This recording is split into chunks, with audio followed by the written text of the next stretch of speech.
What's up, Flannelverse and Pater as well. I'm here once again with my friend James McCool. Excited to be breaking down the slate with a guest again. Much more fun for me when I can break it down with another sharp mind here. And I'm back from Cancun. I was not here last week. The timing for me was pretty bad with the All-Star break ended, I think, the same day that I left for Cancun. So I haven't done content in 2 weeks now. So a little bit rusty here, but I have been playing a little bit. Like I played last night's NBA slate, didn't go that great for me. I've been paying attention, so I feel like I'm ready to get back into it. But I know James has been here all along, so I'm grateful to James for joining me. James, how you doing today? Man, I'm pretty good. Yesterday was a pretty decent day betting at the very least. It was an absolute just shit show of DFS slate, but it was a pretty good day from betting overall. We were kind of on the snide there for a while in betting, had like a 3-week downswing or something. Ooh. Which, I mean, life's hard, but back on the upswing now. Happy about that. I think I have like 52 bets in the card today, and I could have probably put more as we got news throughout the day, but like I don't want to. That's plenty for me. Excited to talk about the DFS slate though, because we were talking about it off air, and there's a lot of Q tags and there's a lot of things to talk through in different situations. Doing pretty well overall outside of the craziness that is Q tag central tonight. Yeah, it's a weird one to break down. We have gotten some news throughout the day, so maybe it's gotten easier than it was like this morning when I was looking at it. And it was like, Jesus, there's 14 different. I was talking to Justin from Unabated about potentially having somebody on. I'd asked him earlier, whatever, but he mentioned that like they were canceling their show today because they had 14 different conditional sets in their projections. So yeah, kind of a wild one, but I think it has at least gotten a little bit easier. And I'm realizing that I don't have any money. I think I used all of my money on DraftKings, so I don't have any money to play a pick six right now. But let's at least take a look at the props. If they are good enough, then I will enter one. We'll take a look at pick six. We'll take a look at underdog, which I know you and I talked about this the last time you were on the show. Underdog tends to be where you can find better picks. And that's also what Justin had told me, just like in general, when playing their pick'ems, underdog is where they find the best. Let's see. I'm going to go 80% unabated NBA projections here. All right, this is fine. It got to 82. We'll stick with 82 and 18% market-based. Close enough for me. We're going to start at underdog because that tends to be the best. And see what pops up as the best plays today. Ooh, and we've got some real edge on this one, James. Excited to see this. Sam Merrill, lower than 8.5 points plus rebounds plus assists. Now I do want to play. Oh no, I do have money on my underdog though, so I can open that. So I'm going to put that one in here right away. And you can see 74% probability rounding up for this pick. That is really high. You don't see that very often with the unabated tools. So this is looking like a card that we probably should play. Excited to see that. And then looks like we have several of these with strong odds today. So I'll continue. But first, I'm going to say GM to Bindles. What is up, Steven? Oh, I forgot. I changed my how the banner showed up. I was playing around with it. So change the way that looks a little bit. Looks pretty good. Smaller here, but good to see you guys in here. All right. Continuing on, Obi Toppin, lower than 18.5 PRA, 23.5% chance of hitting. So some really strong ones to start here on underdog. Jarrett Allen, man, hate to take this lower, but that's what you got to do. It's what we're being told. Lower than an 11.5 rebounds for Jarrett Allen on this one against Boston. We're up to a 96% edge. This is, I think, the best I've seen on a show that I've done here. So pretty good looking card so far. Georges Niang, lower than 4.5 rebounds. Looks pretty good, 11.4% edge.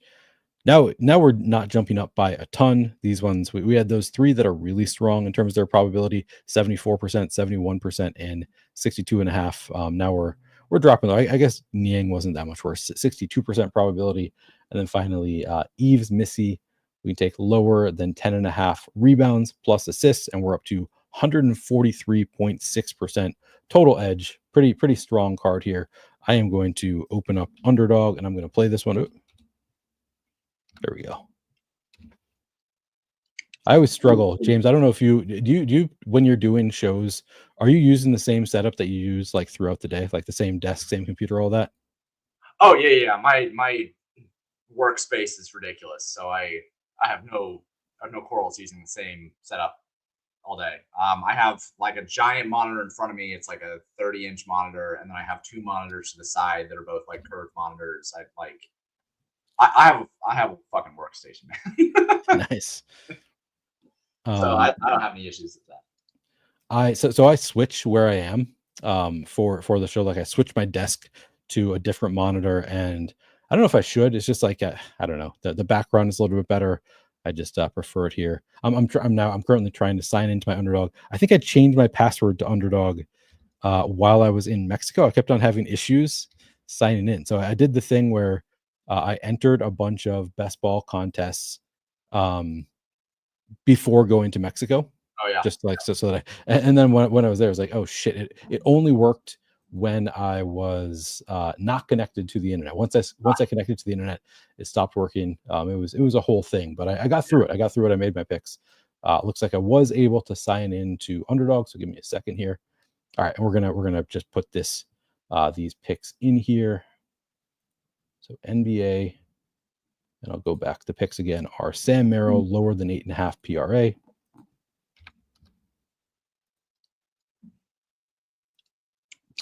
Got Obi Toppin lower than 18.5 PRA.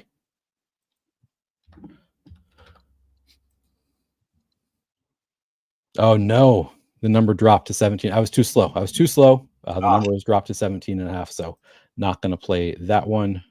Sad. Jarrett Allen, and you can see how much the total edge dropped by losing that one pick. Jarrett Allen lower than 11.5 rebounds. We'll see if we can get that one quickly here. Yeah, you got it. Only 0.92. This must be from. Okay, we'll keep going. Yang lower than 4.5 rebounds.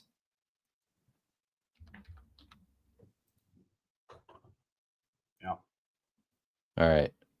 And then finally, I will add in Eves Missy lower than 10.5 rebounds plus assists. Mm-hmm. So how many sports are you doing today? Is there NHL today? That paid her. There is, but there's only a 3-game slate. Okay. The hockey. So hockey DFS is probably like the second best DFS sport, maybe third best DFS sport. It's great, and I am completely convinced that if the prize pools were even with NBA and NHL, that more people would play NHL. I think that pure DFS players like NHL DFS more.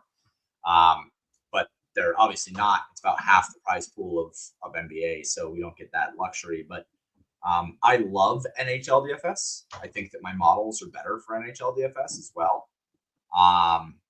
But the prize pools just aren't there. And the schedule, dude, is just brutal. They'll go, we got 12 games yesterday, 3 games today. 12 games tomorrow, 3 games the next day. Blah, blah, blah. It's just brutal, man. So you never have like a good consistent week straight of 5 to 9 games. You can't do that because they try to limit the back-to-backs in hockey, which I totally understand. I totally get why. But the schedule's brutal and the prize pools are not that great. So I usually jump in when there's a higher dollar contest, like 444, 525. Like I'll jump in those. But I can't justify the grind each day when you have an inconsistent schedule and the best is maybe 25K to first. Like, yeah, it's just hard to justify, Yeah, that is tough. I want to hear about that just a little more. I'll read off the card first, and I'll ask you. Sam Merrill lower than 8.5 PRA. Jarrett Allen lower than 11.5 rebounds. Jordan Yang lower than 4.5 rebounds, and then Eves Missy lower than 10.5 rebounds plus assists. This is the card that I played at Underdog using the unabated tools, best tools in the business. Fantastic stuff here. Check it out if you haven't already. Oh, and by the way, you can get it. I think there's a $10 discount on whatever period you want to sign up with. You can find the link in the description below. They also have an awesome deal going on. I should go find the details of that. They have a discount for the rest of the season at Unabated. So you can get whatever the price was. I think it's like $499 for the rest of the NBA season. So the monthly cost ends up being a lot lower now. And that was just as of like last week. They've started discounting for the rest of the year. Fantastic deal at Unabated. And I've gone over some of the benefits to Unabated. I'll go over them one more time. Well, first of all, you have some of the sharpest minds in the game are working on these tools, so you know that they're good. But also they have conditional projections in their prop stuff, so you can say, if you think I'm trying to cat is questionable, you can say cat in versus cat out. What do the props look like? What looks like good bets? So if you ever read on that, it will tell you. Update the props for you. They also tell you what they think the odds are of a player playing 45%, 55%, 60%, whatever it is.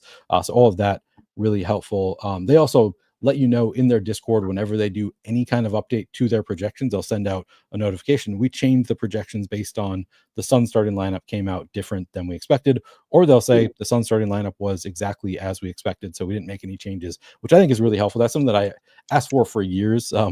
Of playing DFS using other people's projections, because it can be hard to know who they were projecting to be in the starting lineup, et cetera, or obviously like injury news, anything that changes, they update that kind of stuff. Lot of cool stuff going on Unabated. So check out the link in the description. You also don't have to buy for the rest. I reference $499 for the rest of the year, but they also have, monthly deals, weekly deals, whatever. So you can sign up at whatever period you want to at Unabated. Check it out. Link in the description. Promo code flannel to get the discount.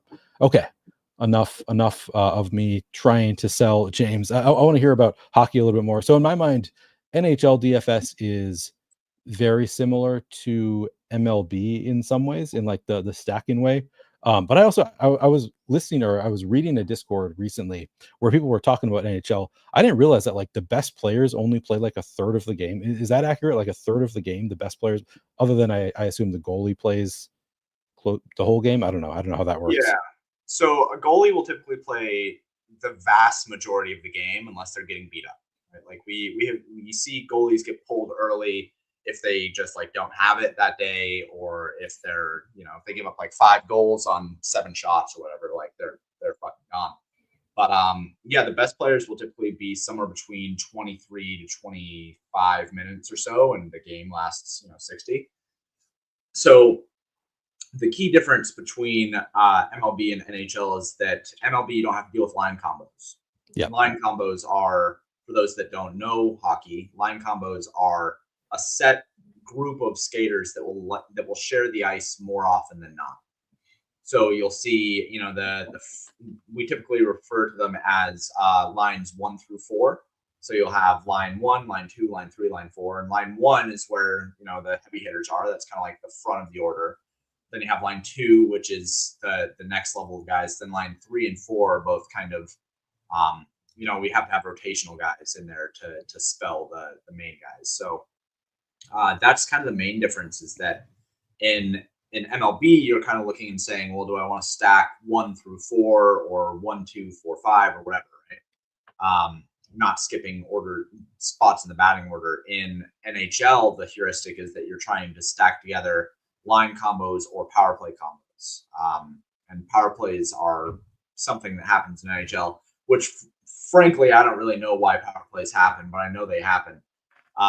And that involves 5 skaters, where an extra one is going to be added either from a different line, or there's different power play combos that combine 2 different lines in defensive mid. So there are some nuanced things about it, but that nuance is really important, and that's one of the things that makes hockey so fun to play and makes NHL DFS so strong from an edge standpoint, is that once you pick up on that nuance, you automatically pass 50% of the field or whatever. Is it really that much? You think that much of the field, like still today, is not stacking correctly?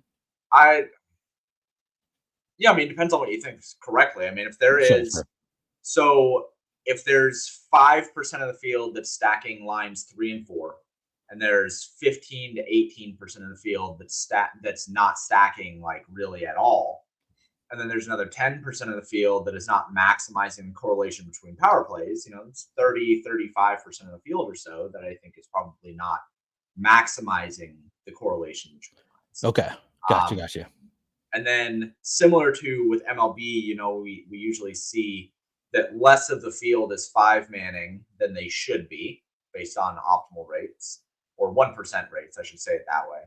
Usually less of the field is stacking 5-man players than they should be. We kind of see a similar thing with hockey, where less of the field is doing overstacks and having 5 players from a team onslaughts, or whatever you want to call it.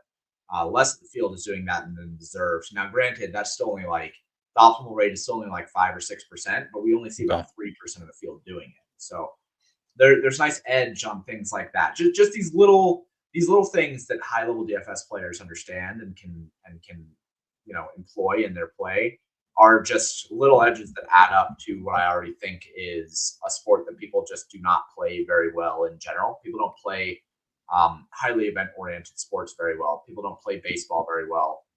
That's why I like it so much. People play like all of the esports.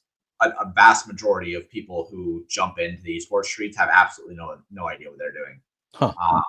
So like that's why during COVID and during the sports lockdown, it was just like the people who knew how to play esports made out like fucking bandits because they had an idea of how to play it, and there was this huge influx of people who just were basically flying blind and had not figured out how to play it. So I think that NHL is still in that range, and even MLB with how long we have had it, and with it being one of the major sports, people still don't play it the way that they should. There's a lot of people that are still playing it in a really inefficient manner. So I like the sports that are more event oriented and more volatile, rather than sports like NBA or even NFL to an extent, where the projections and the distribution ranges are so much more linear and so much more normal.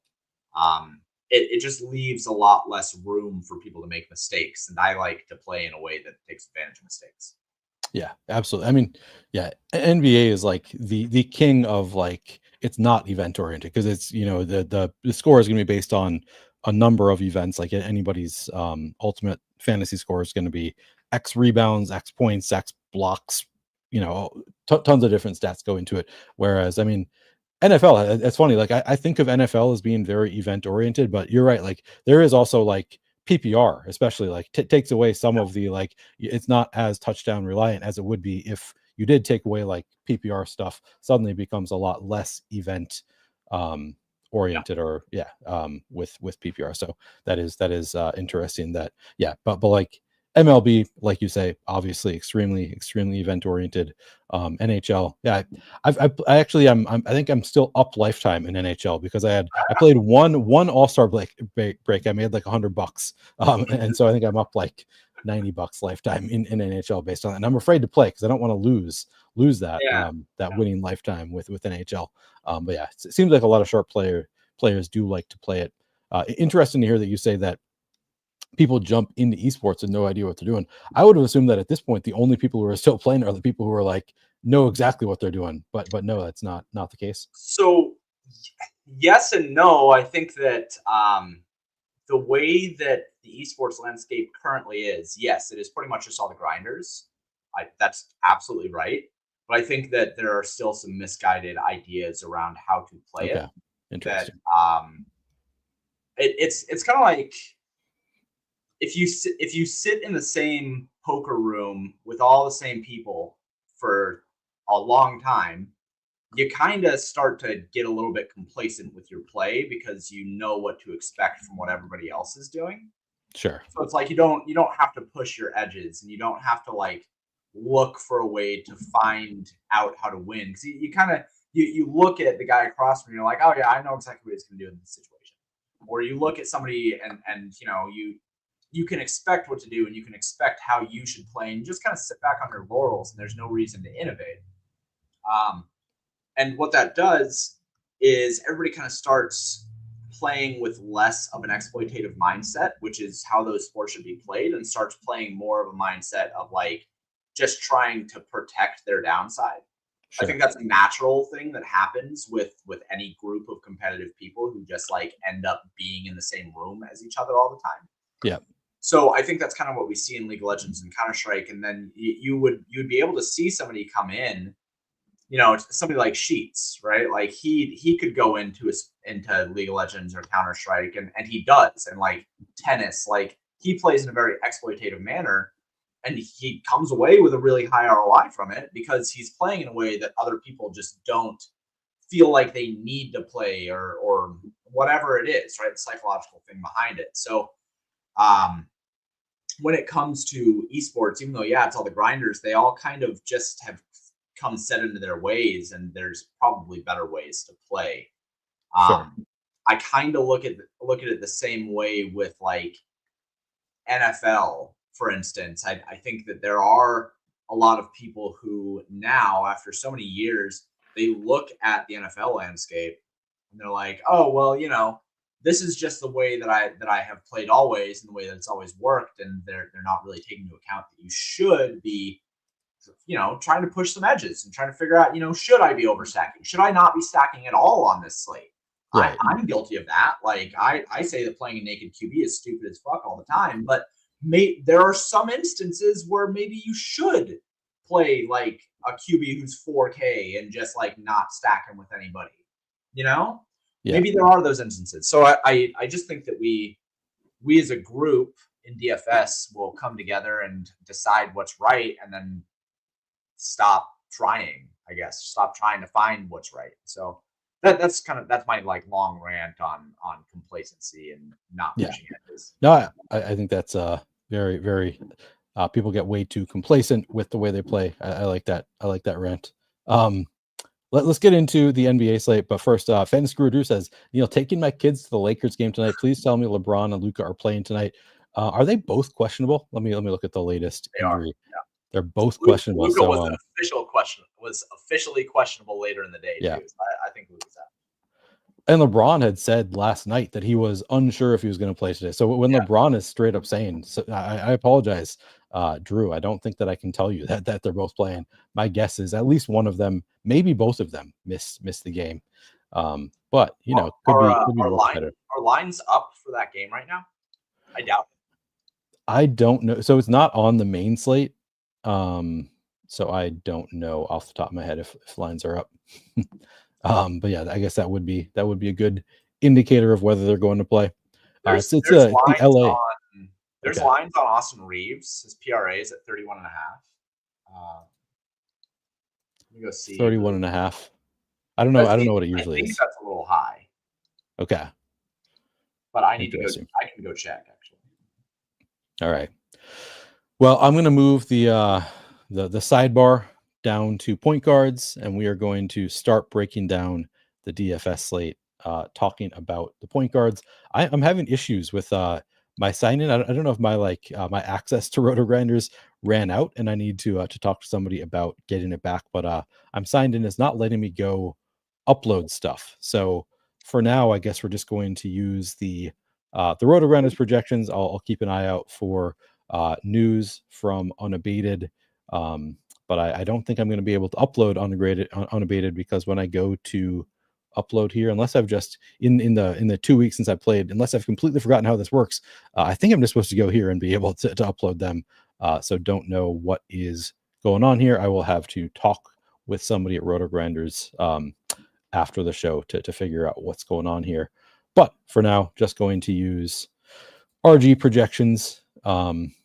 It is also easier to just use one source of projections instead of switching back and forth. I don't have those right now either. So I guess I'll use shot quality. Man, this is gonna be a tough show if I don't have access to anything, any of the stuff on this page, and I'll have to find another way to do it. Okay, it looks like I at least have the ability to use the shot quality stuff.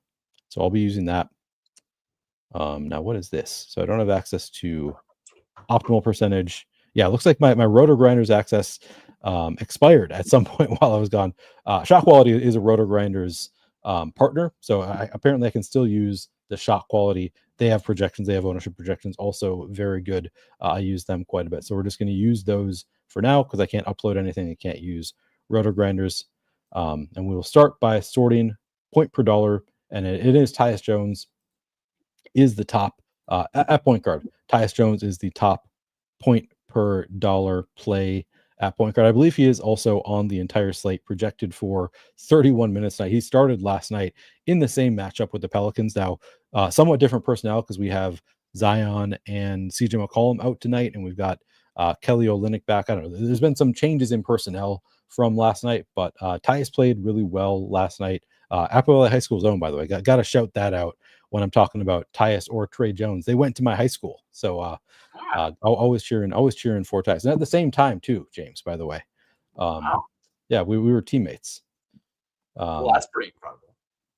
Yeah, it is pretty incredible, isn't it? What turned out differently? You know, what Yeah. was the difference? Yeah. I'm obviously 20 years older than Tyus. No, not 20. Maybe 15 years older than Tyus Jones. Not actually teammates. Yeah. So Tyus Jones though, projected for 52.5% ownership. I'm making the assumption. Obviously, these projections are making the assumption that he's getting the start again tonight.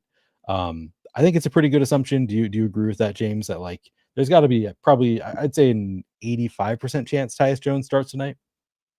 I have to assume that they have him starting with a 31-minute projection. I do not have him projected for 31 minutes. I'm projected for 24 minutes.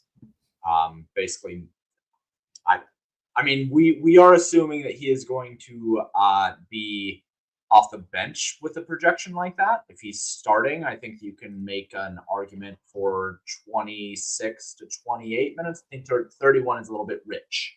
Little bit rich there, I think. Yeah, it does seem a little bit rich. I don't remember. I don't remember the exact number that you played last night. I'm while we're here, I'm going to. Oh, Kristaps Porzingis. I just got the news from Unabated, which by the way, they give you the news in the Discord before anybody else. They come out quicker than like Underdog, other sources of information. Jordan Poole. Oh, that's for tomorrow. Jordan Poole ruled out, but Kristaps out. That is good to know.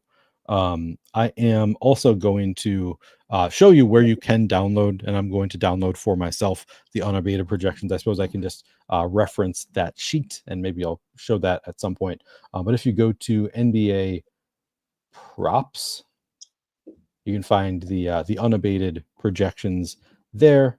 And if you go to, so I'm going to change this to here where it says my custom projections, you can find the unabated NBA projections. This is where you can find their DraftKings and FanDuel projections. You press this button to download them. So for anybody who has not used them before, that is where you can find the unabated projections. Now I want to see, now I'm just looking at their sheet. I kind of want to see what they have for Tyus. Two things really quick. One, the Austin Reeves 31.5, he has averaged 33.5 over the last 10 games. I'm projected for like 29. So I think that's about right. Okay. If we think that Luka and LeBron aren't going to play, we should hammer the over on it. Because like if those guys get ruled out and Reeves is still in, his PRA number is going to jump up to like 36. Yeah. No, I think that seems like a good call there. Take the over there. Second on that one. And then the other thing, Neil, do you have a sub over at Pater? I don't think I do. Okay. Which no offense to you, James. I work for so many other places that give me free tools that I don't like subscribe that many. It's okay, but I understand that you hate me. I totally get it. Yeah, it is very personal. Hold on, let me get you a login.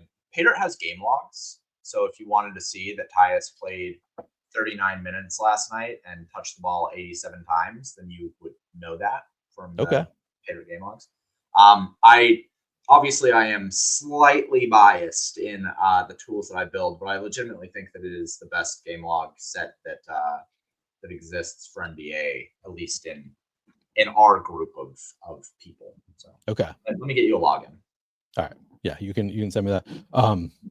I can see 38 minutes. Obviously, this is a round down. You're rounding up. RG has Tyus Jones at 38 minutes, 45.25 fantasy points last night. For what it's worth, Unabated also has Tyus Jones at 33.5 minutes. So you are the outlier of the three sets that I'm looking at currently. Actually, I have let's see, I have ETR available also. Although I don't have any kind of deal with them, so I probably shouldn't read off what their stuff says. But yeah, you are definitely the outlier to have Tyus only at 24 minutes for what it's worth, James. So that would be a spot to to take advantage of. I will. If you feel strongly about it, you can probably take advantage of that by not playing a ton of Tyus Jones. Oh, weird! I'm suddenly getting some messages in chat that are like out of order. Now I'm seeing Michael Orr says wants me to use pay dirt projections, but showing up as 9:33 p.m. I don't know what's going on here. What's up, Chokehold'em? Good to see you as well. Tyus and Naw to the moon. Love it. Love it. Two of my, if I named my favorite 15 players in the NBA, they might both be on the list, Tyus and Naw. Not just because he's on my Timberwolves. He is just love the hustle that he puts out there. And then Tyus, of course, going to my high school. So love to see it. Good to see you, Chokehold'em. But I'm going to continue on. So Tyus Jones, according to Shot Quality, the best point per dollar play here. Jose Alvarado looks great. Also should get the start with CJ McCollum out tonight.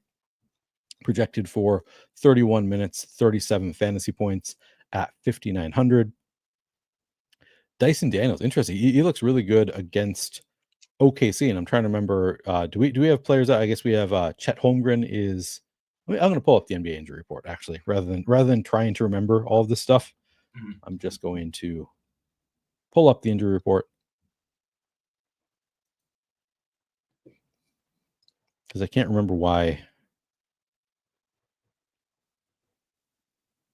Yeah, I don't know why. Why does Dyson Daniels look so good against it? I guess his price tag is just a little bit down here at 6,700. I have him as a strong play. I have him as the 5th best play by GPP percentage. Okay. So I'm projected for 36, which is right there. I have, for what it's worth, I have Jose Alvarado as the best play overall.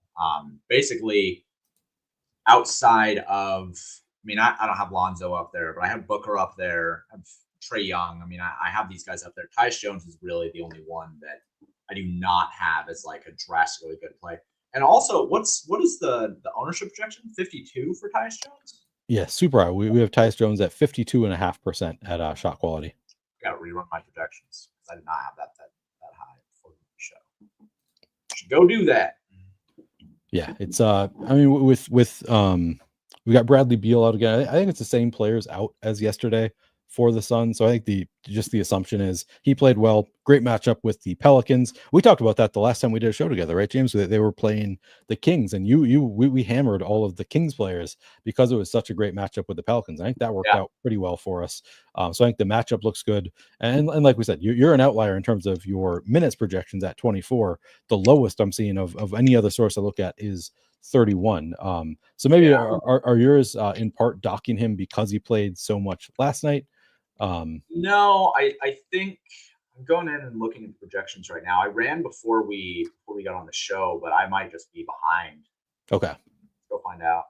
So he'll obviously look a lot better in your projections if you bump him up 6, 7, 8, 9 minutes. So that's worth noting. Okay, yeah. Now I will have Tyus Jones at 31 minutes. Yeah. Okay. So I'm running an update right now so that we can. Gotcha. All right. We'll keep working through it. But it looks like you have the other players up here all look the same. Jose Alvarado, Dyson Daniels look great.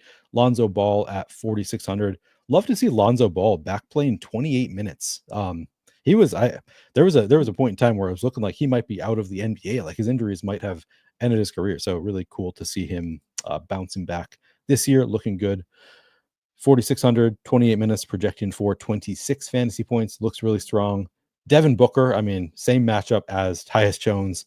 He's fired up. Love to see it. The coach told him to be less vocal. Did you see that report, James? Yeah, I did. Look, it's hard for me to go against what Budenholzer has done, right? Like he's been a good coach for a long time, and arguably the worst thing that the Milwaukee franchise has done in maybe ever was firing him and like moving along after he did so well for them. And it's one of those things where it's hard. I usually want to trust the players, but in this instance with Bud's background and being like a quality coach for such a long time, I'm just like, Phoenix is playing badly. Players are mad. Like maybe, I don't think that it's crazy to think that Booker was out of line and has been out of line, Yeah, to a certain extent lately. But at the same time, there's so many of these fucking teams that don't treat their players right or well or whatever that there's that side tugging on me. So I don't know who to believe in this instance. yeah. I tend to think that if Bud is saying like you're being too much, that it's probably being a little bit too much. But maybe the organization is just super dysfunctional. I don't know. Yeah, fair assessment, I would say. Yeah, I definitely don't like Devin Booker is not one of those players where I definitely take him at Right. his side 100%. Like I don't trust him with the same. Like he's not like the cool headed player that I'm like, okay, I think that you're just like telling how it is. Like he does. He has a little bit of a hothead sometimes. Yeah. But I love him as a play tonight, regardless. I mean, look at this 8,800 projecting for 50 fantasy points. Booker looks awesome tonight. I think we're getting, maybe I'll sort by actual projection pretty soon here, but Donovan Mitchell looks really good against Boston, even in a tough matchup. It's only 8,400, should be competitive game. Trae Young, 9,300, again, looking good. So interesting, multiple Atlanta guys. I guess just priced down for the matchup maybe is why Dyson Daniels and Trae Young look really good, even in a tough matchup with OKC. Man, I guess they do have 118 total. So not a small total against a tough OKC defense. That's surprising total. Yeah, it really is. But it's in Atlanta. So after rerunning Tyus Jones at 31 minutes, I still have him as not incredible, but better. I have him projected now for 25, 26 fantasy points. So that is better. You can get there at 3,800. But I don't think that I have him as the highest overall point guard. I think it's still Alvarado. Yeah, that's really interesting that your point per minute projection is so different from shot quality. Like you have him the same number of minutes. They have him with 31 fantasy points. You have him at 25. So you have him at like well below a fantasy point per minute. They have him as essentially a fantasy point per minute play. I guess yeah, the rates may be different because he is starting. So maybe you're accounting for like with the players that he's going to be starting with, he should have a lower rate. I don't know. I don't know exactly how they do their projections. So there's two things about it. One, I use some proprietary defensive metrics that I apply against the players' baselines before they ever get set into like the macro environments, right? So that's one part of it. And then the other part of it is Tyus Jones' baselines have come from basically when he was playing with guys who were not shot dominant and were not going to take as much of the usage. So like if you think back to all the times that Tyus has been really good, we've used him a lot when he was just kind of like the guy coming off the bench and then starting. And he has good steals, he has good assists, but when I go from bench to starting, especially if the starter that he's competing against has really high usage, it's not as big of a boost, right? Like if Devin Booker was out, I think or not Devin Booker. Like if Trey Murphy is one person who I have higher, right? Okay. I just think that the competition with people around him is a little bit better than what he's had in the past, so his baselines are nerfed a little bit. But maybe I'm wrong. Maybe he's just the best play in the world, and I get buried. But we'll find out in 2 hours or whatever. Sure. I'm trying to sign in. I'm having an issue signing in with the stuff you sent me for Paydirt. So I don't know. Hold on. Don't know what's going on there. Email password. It's because I'm bad at web design. That's mostly what it is. It just says your username or password is incorrect. I copy pasted it, so it should be good, I think. So I'll if I can, I will pull up your page in a minute here. You also sent me a page that was free last time. That I did, yeah. I sent you efficiency metrics. Yeah, but this one is not free because it is really, really powerful. Okay. So this is the page if you wanted to check it out. The page that is free at Paydirt. This is the one we're talking about. And I will post that into chat for anybody who's interested. And then we will continue talking about point guards. Let's see. If you want to check out the page that is on my screen. Oh, It's not on the screen right now. Never mind. Hang on.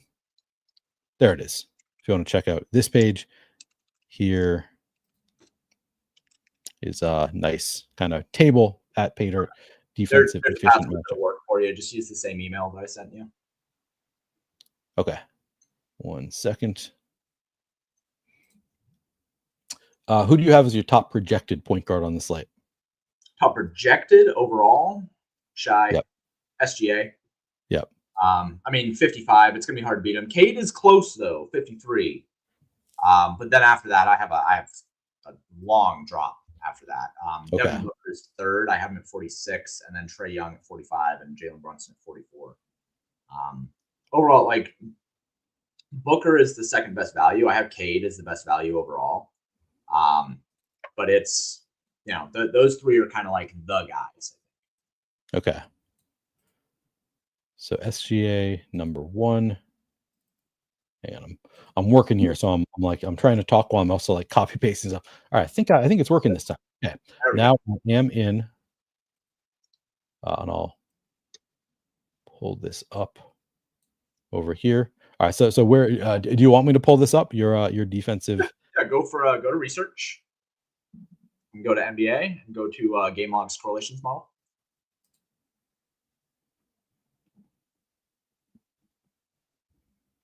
And so this has a lot. But just from like a pure here's game logs and season logs model, like this is the front page that you're going to see, and you can choose what stats you want to include in this. You can download this and do whatever it is that you'd like to do on it. But I use this for game logs for specific players and specific teams, just to get an idea of, like, say with Tyus Jones situation, right? We can go to game logs, and then you can scroll down a little bit, and you can go to specific players in the options on the left, or you can just, he's right there. And you can get a whole lot of information on this. So if you go in that kind of top right by team score, if you click on the expand button, and then scroll down a little bit on your browser so you can see the scroll bar. Like you can see a whole lot of different information here. Like you can see project like steals, blocks, double, triple, fantasy points. Like you can see a lot on this. But this model actually isn't the thing that I think is the most powerful about this. If you minimize this table, Bubby, stop eating roses. Why are you doing this? If you scroll up to the top of the model and go to the go to the position versus opponent, that's one of the things I like the most on this. You can see for any team versus whatever position that you'd like, what the fantasy output has been for players that play that position against what their average fantasy is.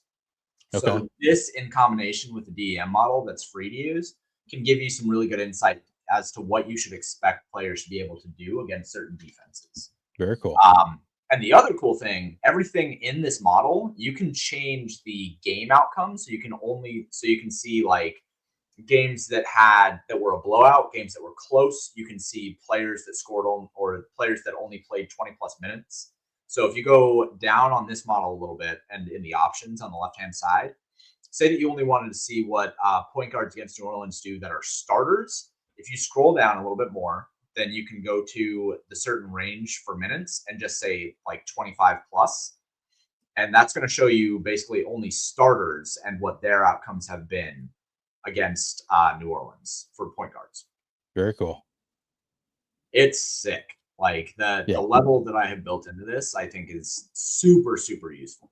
Yeah, no, I mean, this is a lot of information. Love how customizable it is. Definitely something that I'll have to play around with a little bit. And then do you use Popcorn Machine? Oh yeah. I have a better game rotations tab. So go to game rotations. It's better than what they offer. And so for this, you can see the rotations for any team, but instead of having to go and find the team in their dashboard, you can just click on what game you want to view. It's way more user-friendly than what Popcorn Machine does. And I've included it so you can see player rotations. So if you just wanted to see the rotations of, say, Tyus Jones, right? Yeah. You go to player rotations and you can find Tyus Jones, and then you can look at what his rotations have been. And then you can choose like certain custom date ranges. Like you can see a whole lot of different cool things with this. So this I think is better than what Popcorn Machine does, just for getting an idea of what rotations we should expect from players. So like obviously this is all of his games this year. Right. So you're not going to be able to glance too much, but you can see that earlier in the year he was playing in that mid. He was closing out the second quarter and starting into the third. Yep. And then coming out, you can see that he started filling in kind of like that mid rotational piece and not closing the second quarter anymore. He was still coming in the third, but he was losing that second quarter rotation. And with this last game, you can actually see, look, he closed out that second quarter. So that's what we should expect. So it is really cool to see that. And you could change this as well. It has that minutes filter. So if you only wanted to see rotations where Tyus Jones played 30 plus minutes, you can see that.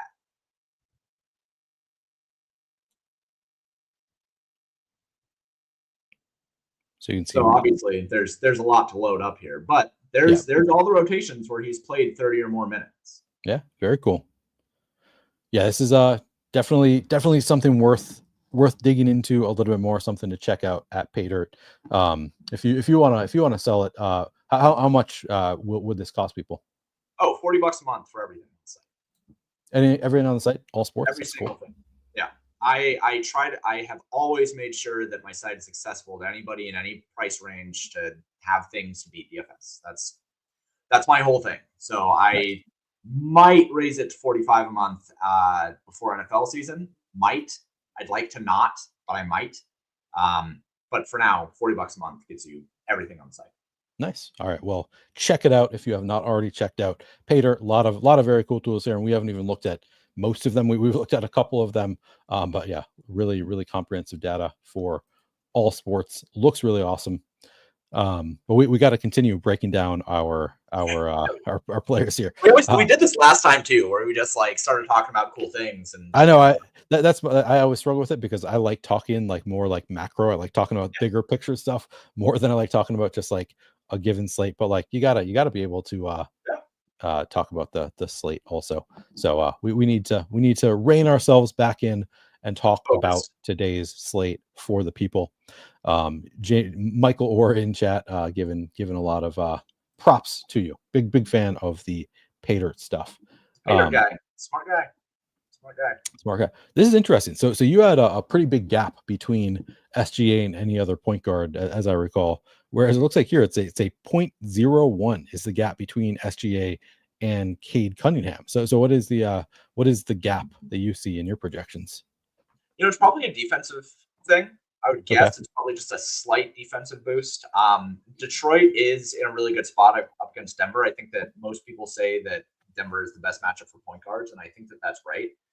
But Cade's baselines are probably just a tad lower, and I think that I probably have a nice little points boost for OKC up against Atlanta. So I think that it's probably a small difference between those two things, but that matters when we have SGA who it's hard for me to explain how much I think that SGA is just the fucking man. So like his baselines in my models are really, really good. And Cade still has a little bit of that last year's stink on him in my models to where he's been really good this year. I think he's great. Most improved player. I have bets on that on FanDuel. But, I still a little bit of a stink, whereas SGA has been so good for like 4 years that my models just think he's gone. Yeah, no, SGA is awesome. Hard to argue with that. I'm sort of surprised to see how close they are projected here.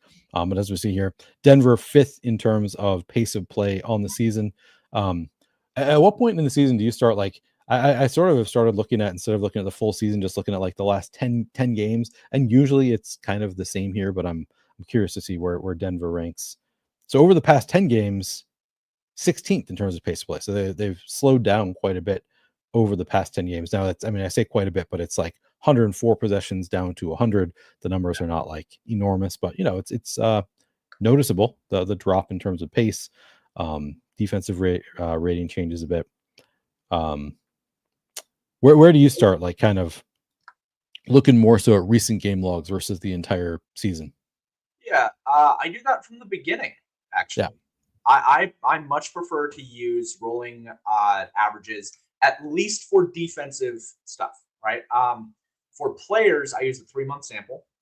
I think that like as a base, I use a 3-month sample, and then I add on top of that their last year and then 2 years. The weight for 2 years is pretty low, but still it's there if we have the data. But from a macro environment, I like using the last 10 games. I think that there are plenty of minutes played in 10 games for any given team. And most of the time, their schedule in those 10 games is going to have a median expectation, a hard team, an easy team. Like you can get a pretty decent mix. So that's where my baselines start from macro environment. And then I use last 20 games as well as a weight. And I also use a top down aspect that I don't incorporate too heavily, but it's there. I want it to be there because the market is smart. So I start at 10 games, but it inches out. Okay, that makes sense. Any other point guards that we need to talk about here? I guess I've only looked at, so I like to start by looking at the top point per dollar plays at each position. Then I look at just the top projected plays overall. I do like just looking at SGA projected for just 6.5% ownership. That seems like a really strong play to me. Would you agree with that, James? I mean, Yeah, I'd that's absolutely agree with that. yeah, I think that I have him a little bit higher. I have him at 12% owned, but even at 12% owned, I think he's a really, really good play. 10.7 is just too cheap. yeah, great It's just too matchup. cheap. Or am I wrong? Atlanta, to me, I think of them as being a great matchup. I don't know if they still are. Yeah, second in terms of pace of play over the past 10 games. See defensive rating 116. Yes, I mean it's a really, really strong matchup with Atlanta. Yeah, that's SGA seems like a slam dunk to me. Just a play that I want to be. I mean, you say even at 12%, yeah, I want to be over that. Like I'd like to have 20% SGA, something like that. Seems like a fair number in this matchup. Yeah, and I have OKC up against Atlanta in the defensive efficiency metrics, which you shared in the chat. I have it them giving up a 26% boost to power forwards. I have them as a positive matchup overall against teams. There's a 6% fantasy points per minute boost, 1% for teams overall. So it's a good matchup. I like that matchup. I did just reach out to Andy Means at Roto Grinders, told him that my subscription had expired, and look at that. It took him literally, I think, less than a minute. He was able to re-up my subscription. So now I'm able to access everything at Roto Grinders again. So Andy, if you're listening, thank you. That was awesome. That was so quick. I'm just so now these are different projections using Roto Grinders instead of Shotwall. I just want to kind of want to see what the difference is. And they have a full fantasy point difference instead of just 0.01 in terms of the SGA versus Cunningham. So they are, more of a spread, I guess, closer to yours, the spread there. They also have SGA at 8% ownership, which seems more realistic, 8% than 6%. I also like you said 12%. I wouldn't be surprised if he comes in closer to that 12%, just because everybody sees the same thing. It's SGA against Atlanta. You want to get there. But also I think hard to do ownership projections long before we get a lot of news. Like this will come up as we get more, like value is going to open up.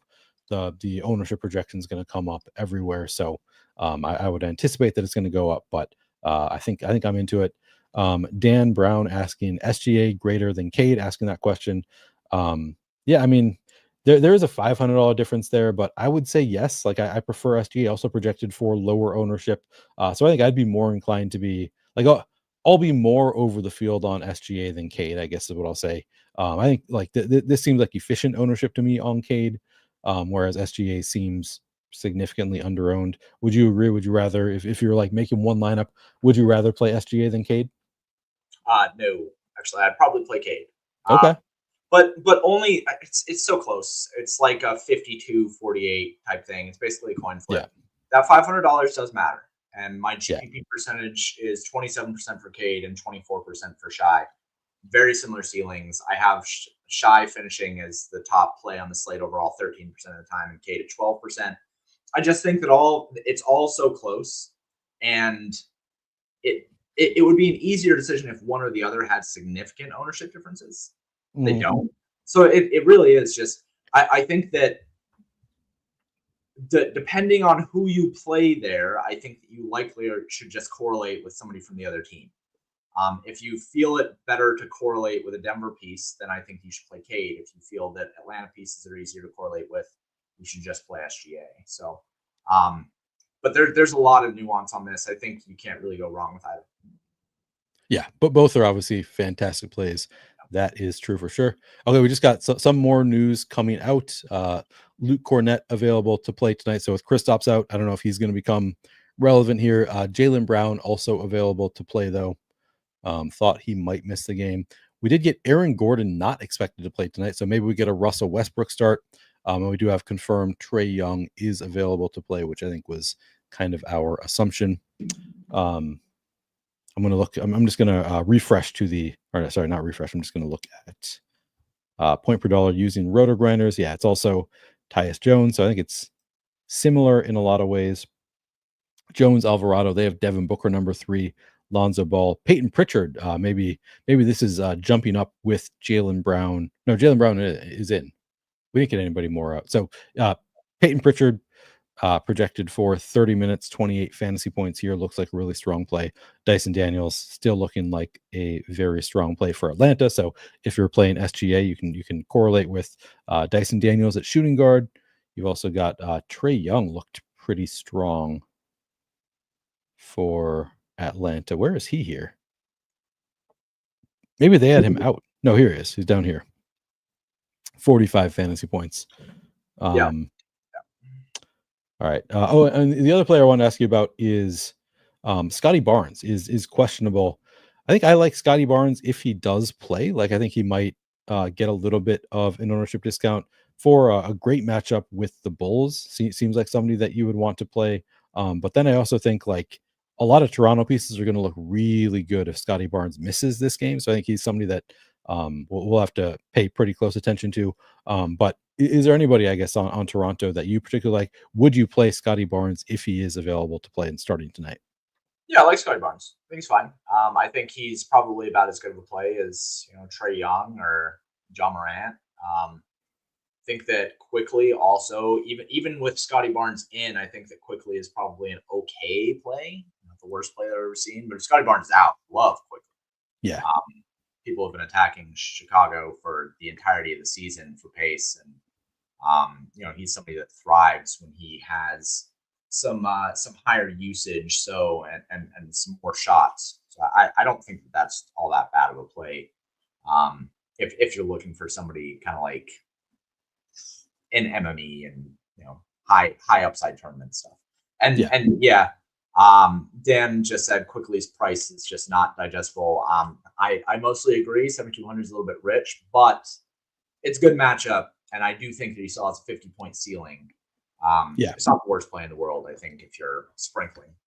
Yeah, I mean, he just put up 50 against Phoenix. Now he gets. I mean, the Bulls is like one of the top 3 matchups in the NBA, I would think right now. I don't know what the number is exactly, but it's up there as far as one of the best matchups. So if we get Scotty Barnes out, I think he'll look great at 7,200 with Scotty Barnes in. Like you said, I think he's still playable, though not a huge priority there. And then RJ Barrett also, but we'll get there as well. Jeremy Grant ruled out Friday. Denny Avdia ruled out Friday. So we're getting some news that we can react to. But let's John Morant, I guess I made him the thumbnail. I think he looks pretty good against. He doesn't actually stand out as like a great play against the Knicks, but I think he looks fine. Tyler Herro, 8,700 against the Pacers, another nice matchup there. So certainly playable. Russell Westbrook now with no Aaron Gordon, probably going to get the start against Detroit. Westbrook, I think, is going to look like a pretty strong play.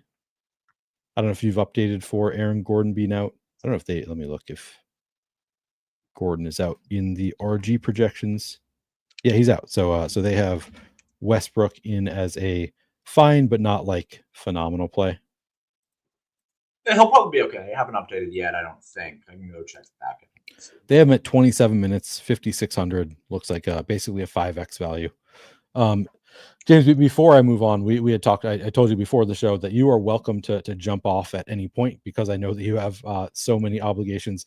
Are you good to keep going, or do you need to get to some of your other responsibilities?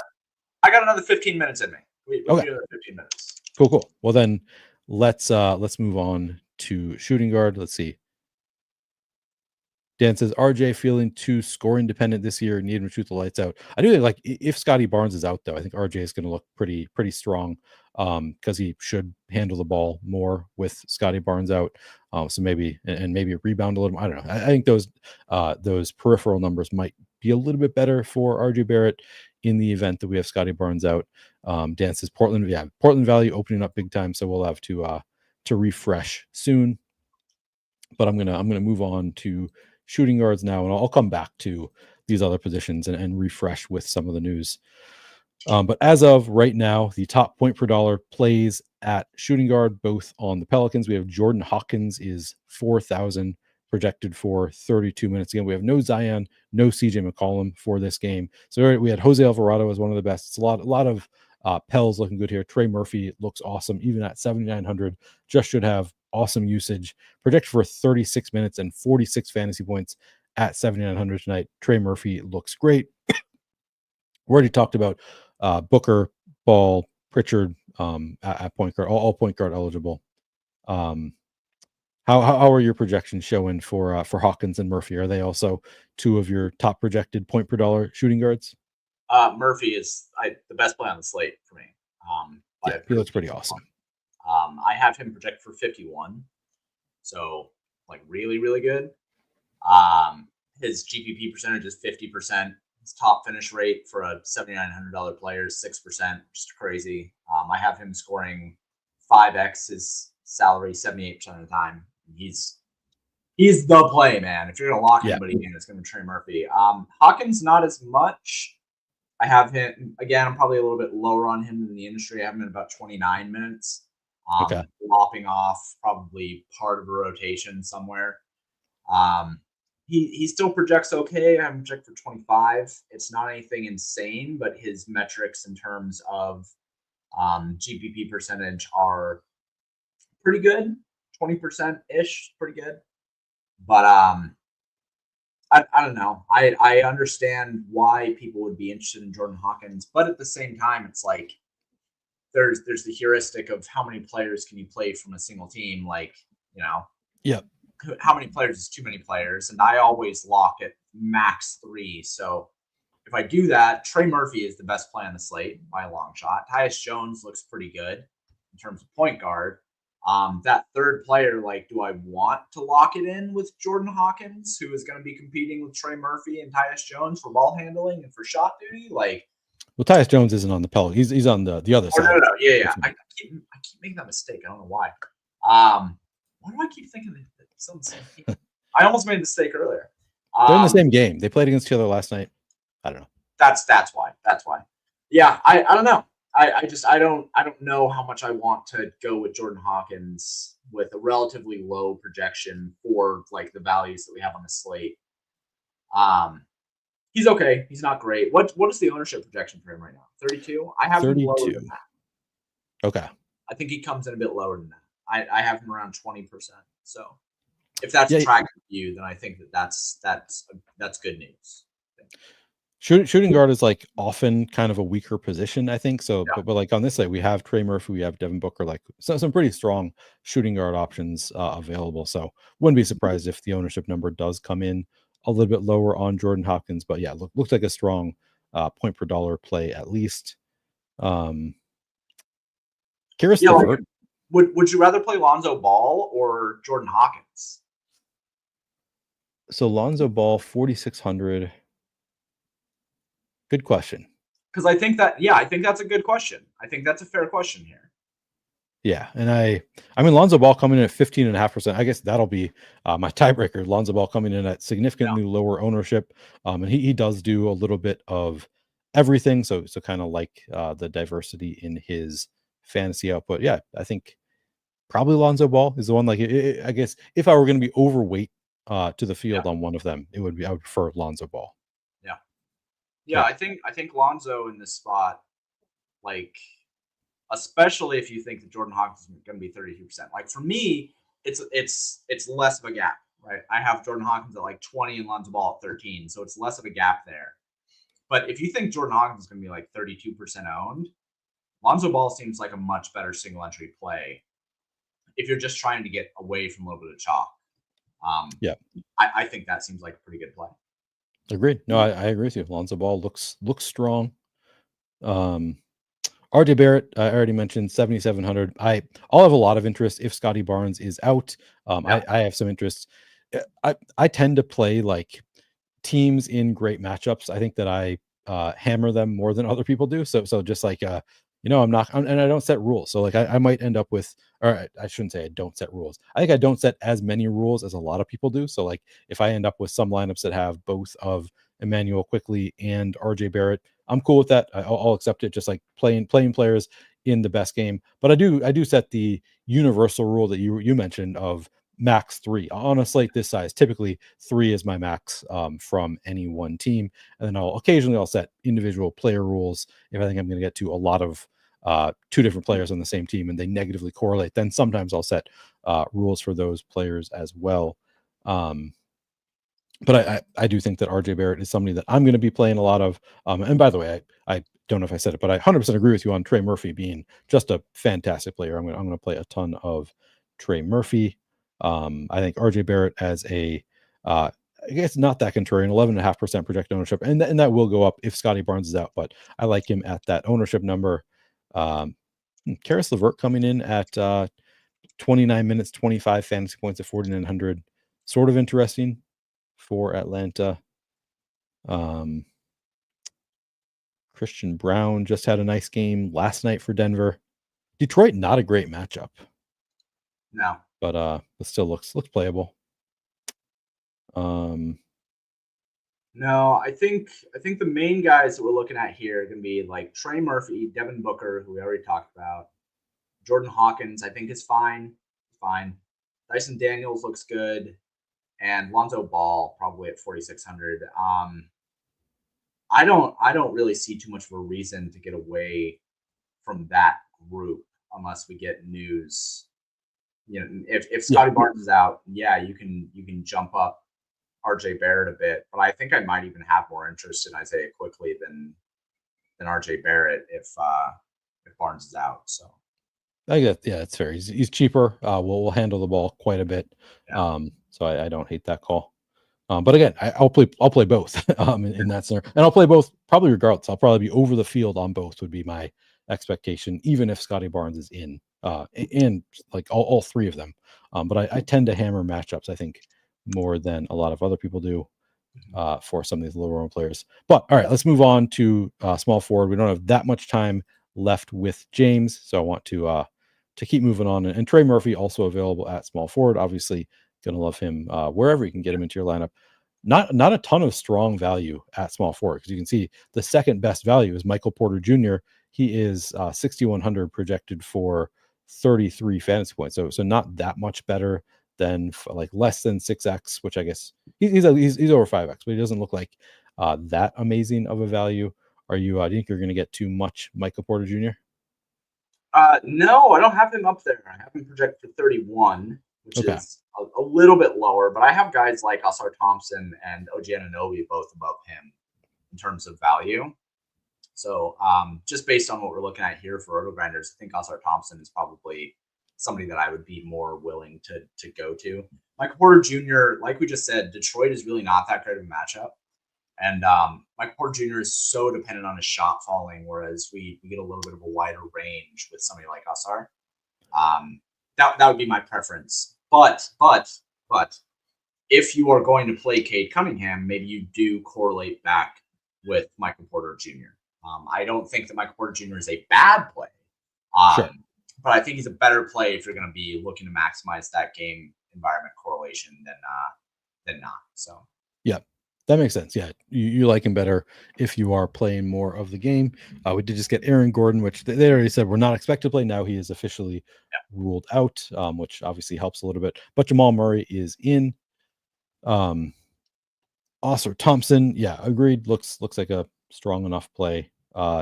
Tatum in there. You can always obviously play Jason Tatum. I guess maybe more inclined to play RJ Barrett at small forward, just given kind of the lack of great options here.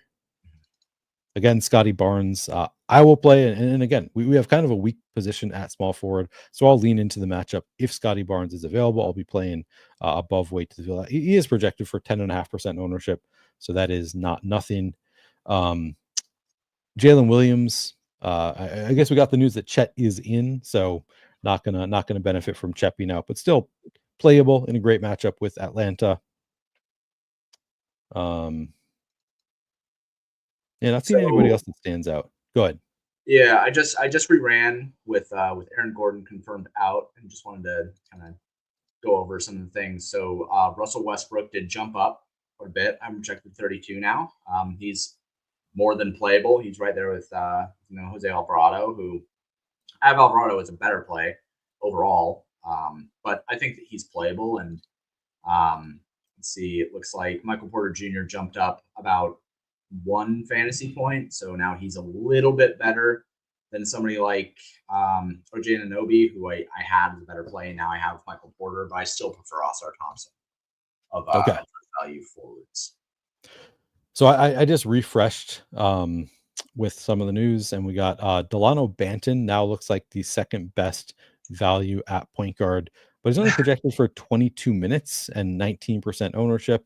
To me, this looks like, I don't know, not like amazing chalk when he's only projected for 22 minutes. What do you see? How do you feel about Delano Banton at this point? Because we got a couple players out for Portland. You had said that you're not big on setting up rules, but you do follow the 3 max from a team. Yep. Another rule that I have that it's hard and fast for most sports is like I won't play a player that projects for less than 20 fantasy points. Obviously, that doesn't apply to MLB and NHL. Yeah. But like, if there's a sport where we're dealing with like, medians in the 25, 30, 45 range, I refuse to play a player that projects for less than 20, and especially in NBA.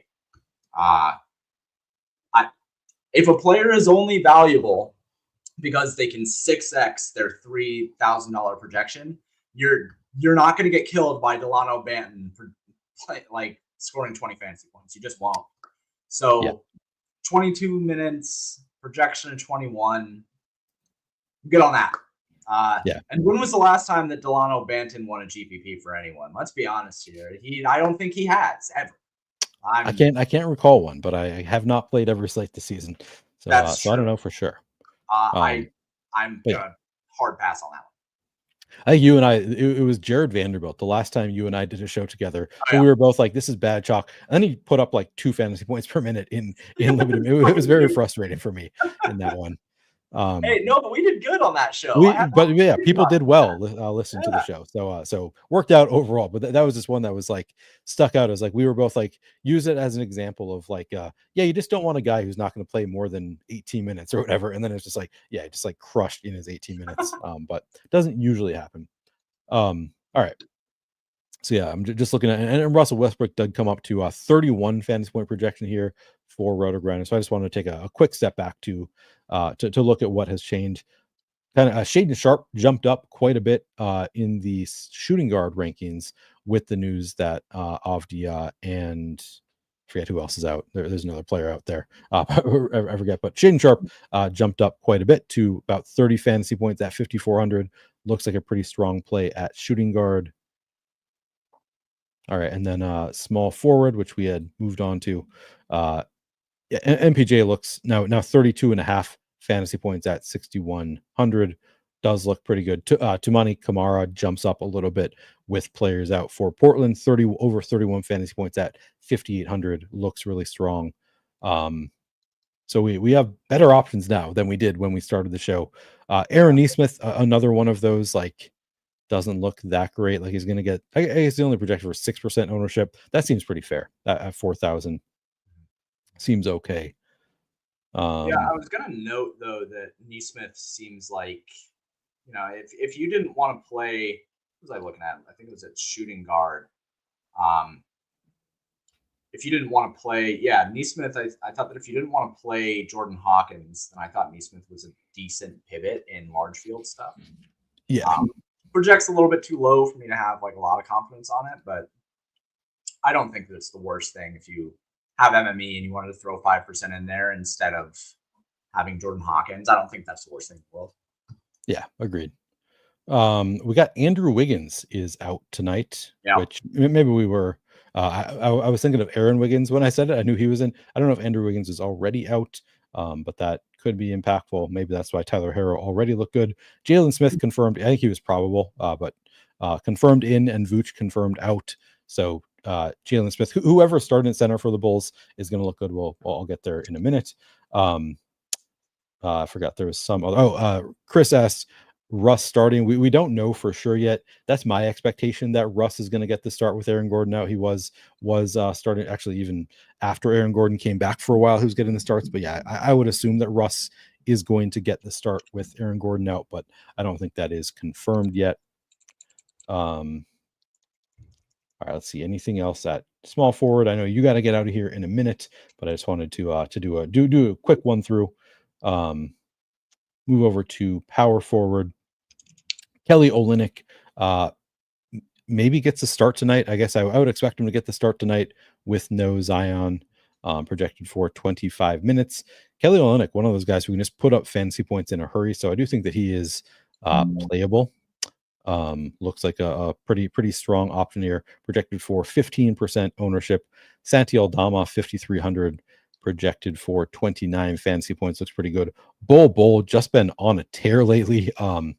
Projected for just 26 minutes, but 27 fantasy points. We know that there's a lot of upside there in Bull. How do you feel about Bull tonight?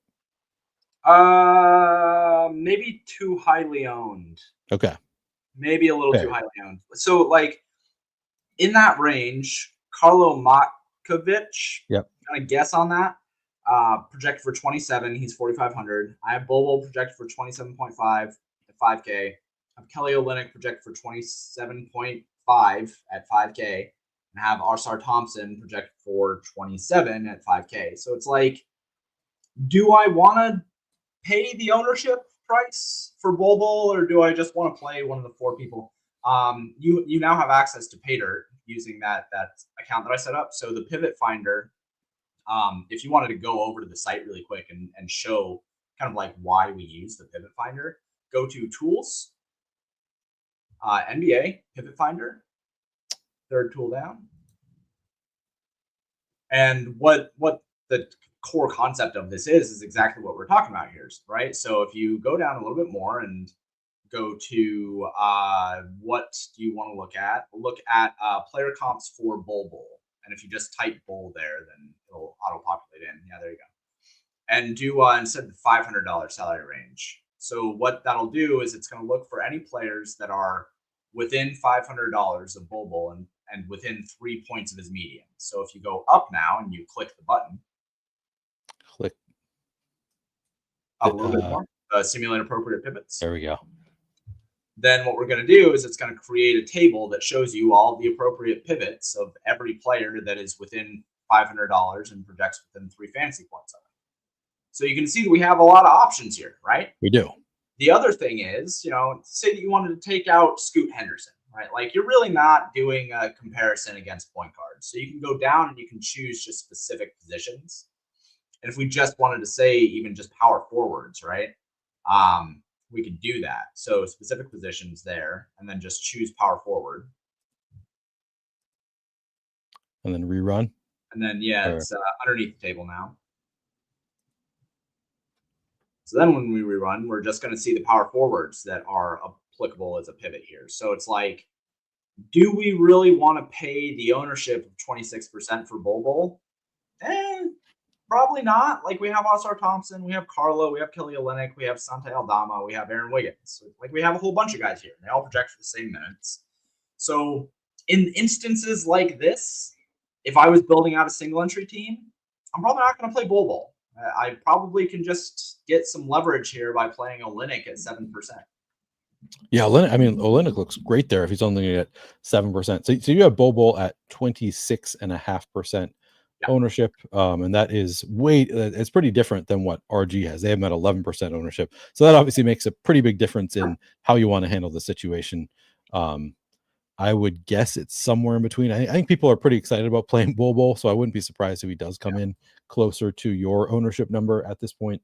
I don't know if you have a button for people are pretty excited about this guy right now going into your ownership projections. But I So would expect I it higher. kind of do actually have a button for that. Oh, funny. So what I end up doing in the back end is I will run optimals of the industry aggregate that I have. Okay. And when I run those 150 optimals, what I do is I plug those into my model. And it says, so for instance, Bobo is projected for like 19% somewhere or 10%, right? But he shows up in 60% of the optimals for the industry standard. So it's like he's probably going to be higher than 10% if he's showing up in 60% of the optimals that people are running. Yeah. So I do kind of have a button on that. It informs a little bit more of like what the field is probably going to do with this player. Yeah. And so, yeah, I think he will be higher than 10% owned. Now, maybe a little bit lower than 26 with all the extra value that's coming in, but people are excited to play him. So I know you got to get going, but we've almost made it through all the positions. So I'm just going to ask you favorite power forward, favorite center, like who is standing out to you using the pay dirt tools? Yeah, Josh Hart is the best play overall for me. Okay. In terms of GPP percentage, but power forward is relatively weak. His GPP percentage only 21%. This is probably where you're going to want to eat ownership or just go with value. So I prefer to go with like a Matkovic or Bobo or Kelly Olynyk or Oscar Thompson. You know, I don't mind having my value at this position because there's really not that many guys here that I consider priorities on the slate. The priorities are, you know, Trey Murphy and Jordan Hawkins and Tyus Jones. Like it's more guards and small forward to an extent. Power forward, center, I think it can be like find a value, play Jokic. That's just what you do here, I think. All right, cool. Well, James, I know you need to get going because you have a lot more responsibilities than I do, running a whole site with tons of different sports. So where can people find you? Where can they find your stuff? Anything else you want to plug before you get out of here? Yeah, I mean, we've been checking out the site a little bit today. Yeah. Neil, you can keep that login, and if you want to use PayDirt for any of your streams, then go ahead. You can find everything over at paydirtdfs.com. Obviously, I would prefer you get a sub rather than just watch Neil talk about things. But it's $40 a month if you're into that. You can find me over on Twitter at paydirt_DFS. And yeah, join the Discord as well. If you do go to paydirtdfs.com, there's a link to the Discord. It's free to join, and we're having conversations in there all the time. Jeremy King shows up in the Discord and tries to troll me at least 3 times a week. So always a good time whenever he comes in. But yeah, that's all I got. That. All right. Yeah, no, it's great. It's great. James, appreciate you once again. This was very fun getting your insights. So appreciate you hanging out, and I will keep going. So all right. Later, James. Talk to you soon. All right, later. Okay, I am going to continue going. I guess I'll should I make my face bigger? Do you guys care? You probably don't care. You probably don't need to see my face bigger. Nope, that didn't work. I'm gonna go back to this one. Yeah, this one is where we were. Oh, that did work. My face did just grow. That's cool. Except for my screen is all kind of weird now. I don't know what's going on there. Oh well, I don't care. Okay, I'm going to continue going. I'm going to continue talking about power forwards. I'll do another recap of each position really quickly, just in case we have any big changes from the projections. So I'll finish power forwards. We talked about already. Chet Holmgren is available to play. As people mentioned, he looks pretty good at 7,200, projecting for 30 minutes. Great matchup with Atlanta. We took a look at the advanced NBA page, which this is also free, by the way, if you just want like a quick, handy thing to look at. I look at this just to see like the best defensive ratings, paces, rebound percentage, etc., to find kind of the best matchups. But Atlanta pretty bad in terms of 21st out of 30 teams in terms of defensive rating. So nice from that standpoint. Also plays at a fast pace. Everything looks good for Chet, another Minnesota boy, by the way. Looks like a strong play at power forward. Who else? Pascal Siakam kind of always looks okay to me. Like he's always kind of mid-range price. He is getting 10% ownership though, so it doesn't really stand out as that great of a play. Al Horford with no Kristaps, I guess some more upside there for Al Horford, but he's 4,800, projected for 24. So just 5x value. But maybe some more upside there. Maybe plays more. I guess he's already projected for 31 minutes. I don't know what his ceiling is in terms of minutes. Could he really play that much more than 31? I guess he got up to 34 in this game. But regardless, tough matchup against the Cleveland Bigs. So they probably want him to play as much as he can, but it's going to be a tough matchup regardless. Aaron Wiggins looks surprisingly good for 5,000, almost 5x here, 25 fantasy points. Again, nice matchup. Don't think I'm seeing anybody else who stands out at power forward to me. We're going to have to wait on some starting lineups that could affect things like Phoenix. I think we're making the assumption that it's going to be the same starting lineup as last night. So somebody like Royce O'Neal, if he's a surprise starter, is going to end up looking pretty good. But I think all the projections kind of assuming that we're going to have the same starting lineup for Phoenix that we had last night. And I think that's probably the most likely scenario, but they did lose last night to the Pelicans. So it's possible they want to change things up. All right, let's see. At center, Jalen Smith looks like a really strong value. Only projected for 21 minutes, but still projected for 25 fantasy points at 3,700. Jabari Walker with the Portland guys out looks pretty good. 28 minutes at 4,000, projected for 25 fantasy points. Let's see, I just got a notification from Unabated. Gigi Jackson now doubtful. Okay. So that is news that you'll see elsewhere soon, but you always get it first at Unabated if you are in the Discord. Nick Richards, again, looks like a strong play. Nice matchup with the Pels. How did he end up doing? I played a lot of him last night. He actually did pretty well. 31 minutes, 36 fantasy points for Nick Richards last night. If he plays the same kind of minutes, I would take all the same. I take all the Nick Richards again tonight. Obviously, there's no guarantee with Nick Richards that he's going to play the same types of minutes, but he looks pretty good against Yves Missy and the Pelicans. Missy also looks like a fairly Missy. I think I'm pretty Yves Missy looks pretty good. 28 minutes, 27 fantasy points. Again, Olenek. This game standing out for the bigs here. Kelly Olenek probably gets to start for the Pels tonight. 28 fantasy points in 25 minutes. Donovan Clingan, already the confirmed starter for Portland, projected for 26 minutes and 29 fantasy points at 5,200. Just could be a 2-center night. I wouldn't be surprised if a lot of my lineups end up with 2 centers in them. Zach Collins played really well last night. Probably gets to start again tonight for Chicago. Could be Jalen Smith, and if it is Jalen Smith, then we're probably going to be slamming Jalen Smith. But the expectation, I think, is that Jalen Smith going to come off the bench behind Zach Collins. But both look playable. That's one that you could set a rule. I think I don't think I'm going to for max one of Zach Collins and Jalen Smith. But again, I tend to set fewer rules than other people. I think that one would make sense if you wanted to set that rule. KD available at center. Zach Edey, does he ever play big minutes? Not really. It's like, what's the? I guess you get 40 fantasy points in 28 minutes against Utah. But man, he just so rarely plays enough minutes. Maybe they want him in there defending Cat. Could do a little bit better. I don't know. Joker, 10% ownership seems fair. Cat projected for just 5% ownership. He's got a Q tag.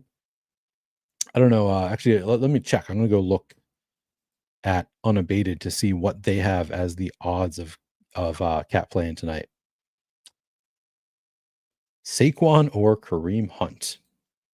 That's a tough one, Jimmy. That's a tough one. Chris Murray punt play on the table at 3,500. Let me look. I want to come back to Cat also.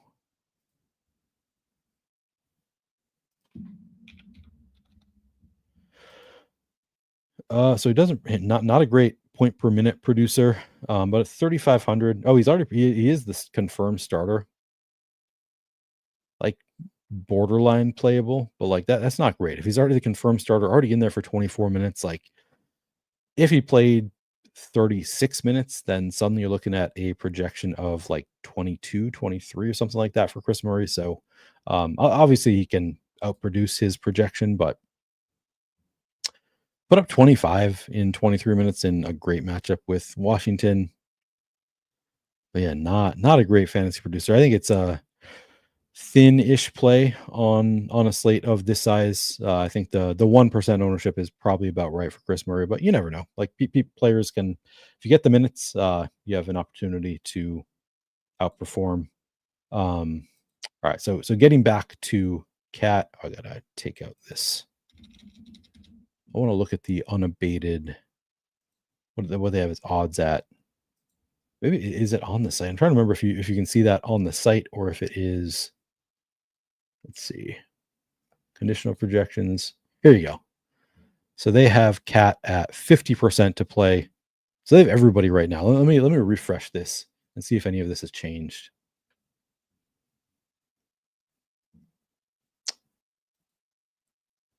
Yeah. Sometimes you'll see like they'll have players with 60% to play or 40% to play, whatever. But tonight they just have everybody as kind of a coin flip here.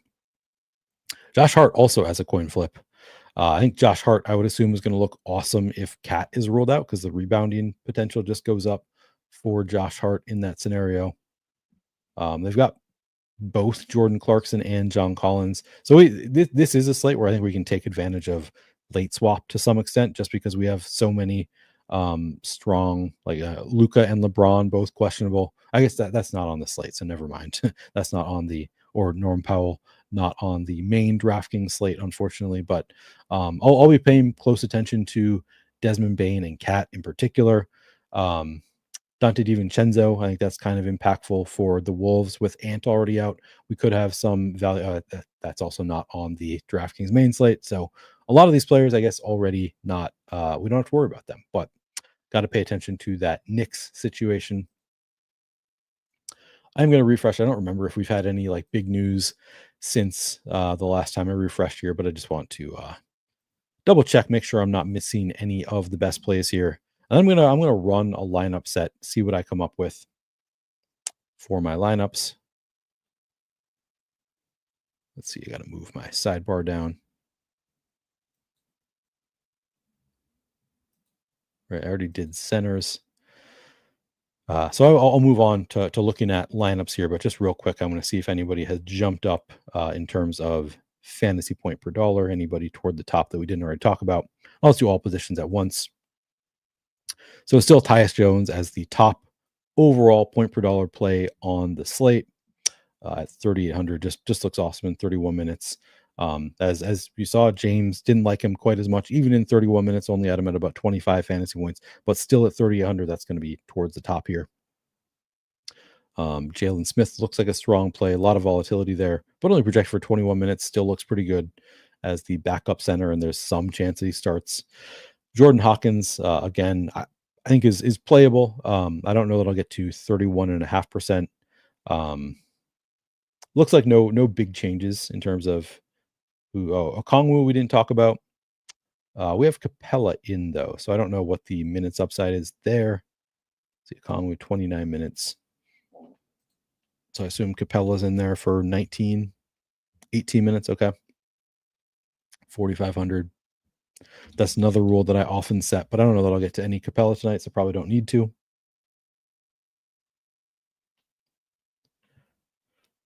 All right, so I'm gonna run some lineups here. I'm gonna start by just adjusting my build rules a little bit. Range of outcomes. I'll just go to 10%. Could just do true range randomness. Let's see. I believe this is player dependent, but let me read it. True range randomness limits the possible fantasy points selected by the builder at random to a player's true projected range of outcomes. So they already do for you, which I know I talked to like bro back in the day when he was using Fantasy Cruncher. He would, I believe, calculate the player's range of outcomes. This appears to do that for you. So kind of based on expected range of outcomes, it's going to like do that calculation for you of like what is this player's range of outcomes in their projections. So that is kind of cool. Strict range. All right.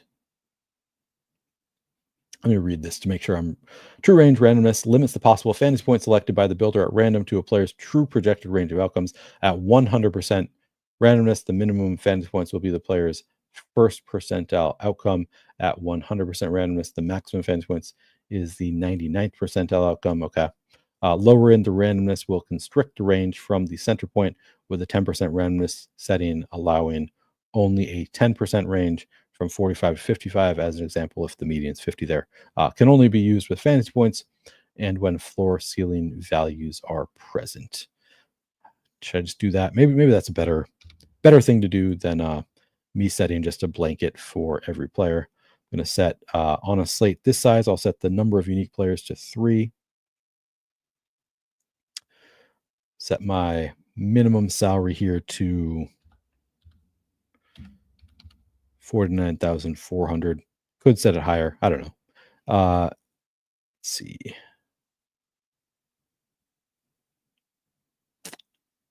Oh, it's different. Let's see. The players per team, I'm going to set that as 3 across the board. Don't have any, not going to set any custom rules for now. And then I'm just going to run it. So this is just using the Roto Grinders projections. I'm going to run a 150 set. I'm actually playing more than 150 lineups tonight because I'm playing a few different contests. Maybe just 2. Maybe I'm playing. Because I'm using their projections, I also need to update my player pool slightly. So I'm just going to change some projections by a 10th of a fantasy point. Now I can run it.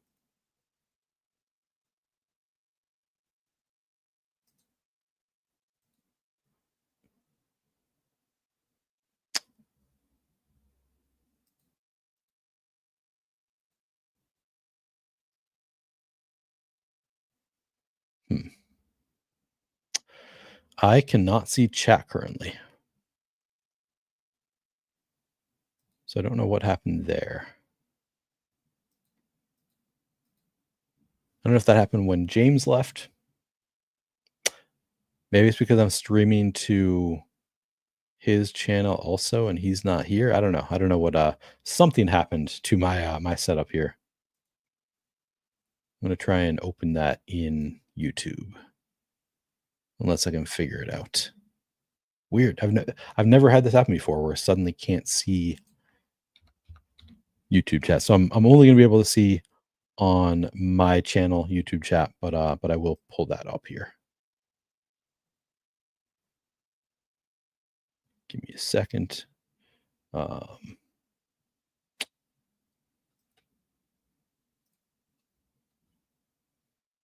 Okay, I am officially still live, so that's good to see.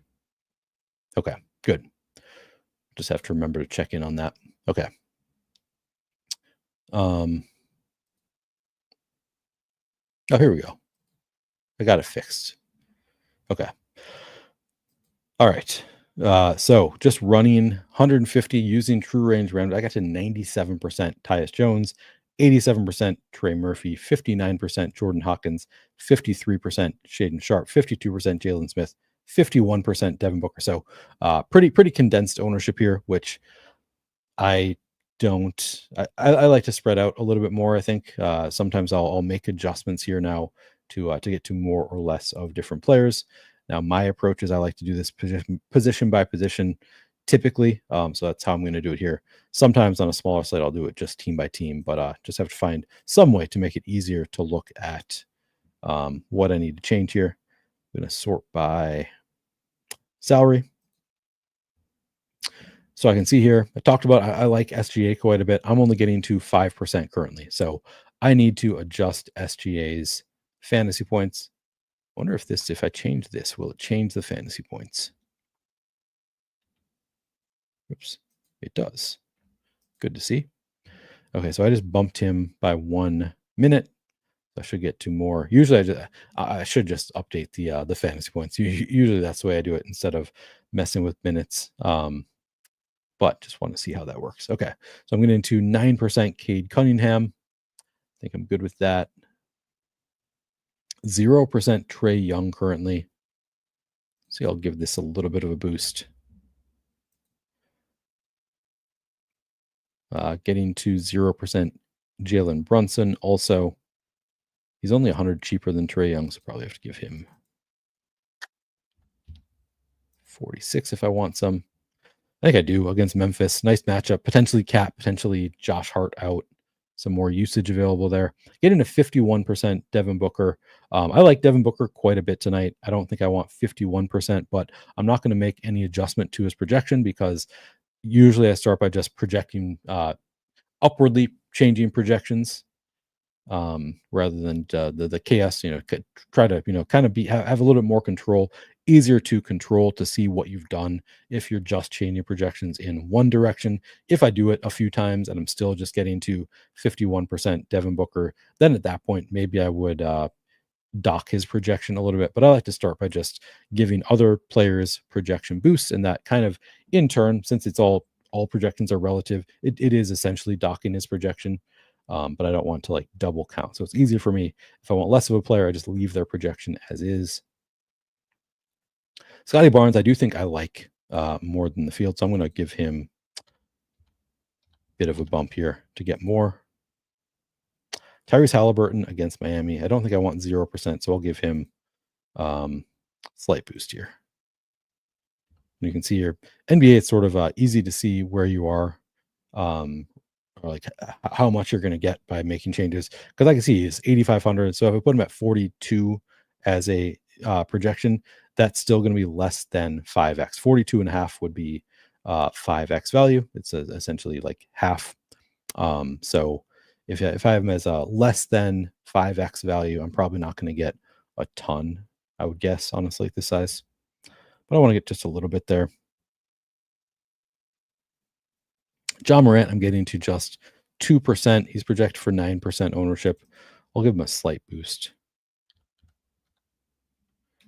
Only got 15 minutes left to do this. Let me see if there's any big news that I need to account for here. Pistons will start Cunningham, Hardaway Jr., Thompson, Harris, Duran. Is Hardaway Jr. already the projected starter? That I don't know. Oh, Scotty Barnes will play. Okay, that's good to see. I mean, I guess would have been kind of fun if he was out too, and I could slam the others. But I'll play me some Scotty Barnes now.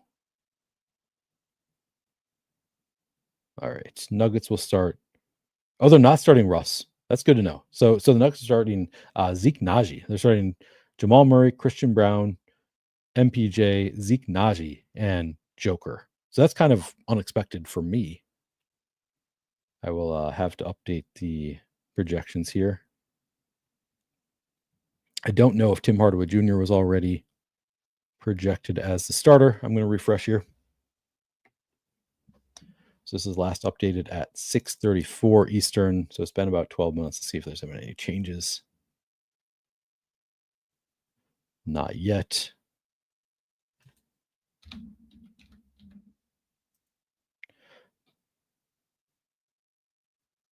Man, Tim Hardaway, only 17 and a half fantasy points in 28 minutes. I do like there's some volatility there in Tim Hardaway Jr. if he just like shoots well. I'm going to bring him up to a 5x value. Whoops. Why is this not working? There we go. All right, let's see.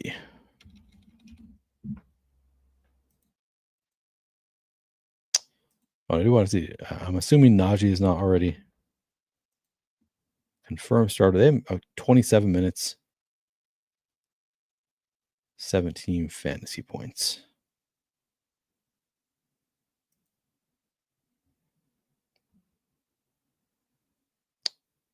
All right. I'm trying to see if if maybe they've updated the minutes, but not the fantasy points yet. But maybe that is right. This does look like he's well less than a fantasy point per minute most of the time. So maybe these are accurate numbers. Still not going to be a player that we want to be playing a ton of. I think I'm going to start over here.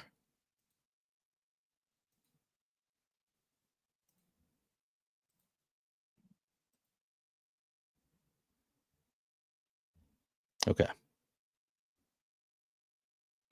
So again, I think I'm playing 170 lineups tonight. So let me pull that up.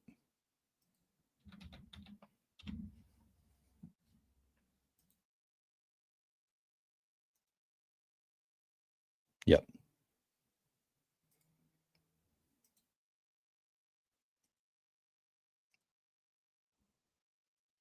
So I'm going to make these while we're here.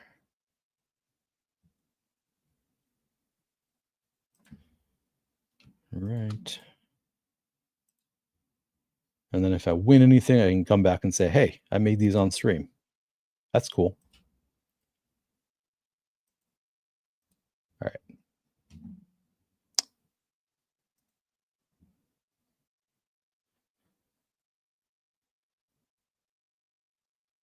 Okay, Jimmy says Cam Thomas report says good to go, but you think he'll play full minutes? Yeah, they say they're using him in. Yeah, didn't think he was going to be starting here. All right, so I'm gonna start. I'm gonna run 170 lineups. Just get my lineups done right now, and I'm not giving myself a ton of time to do this, but I will go right up to 55 for SGA. I'm gonna give Cat a little bit of a boost. I think he'll be easy enough to take out if he ends up not playing.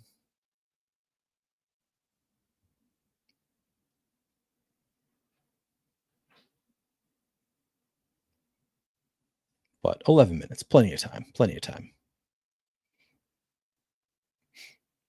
I do think one thing that I'm going to talk with Roto Grinders devs about, and I've been meaning to send this message to somebody, is I want them to update the font. If you change a projection for my process, I like to see the colors change. So if I change a projection up, I want to see green there. If I change it down, I want to see red there, just so I can see what I've changed, because when news is coming at you so fast, that can be help a little bit.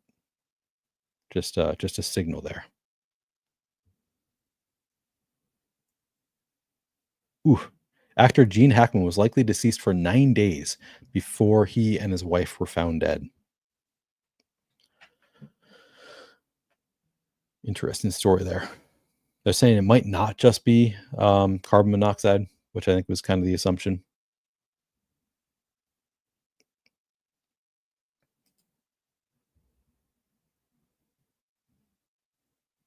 All right.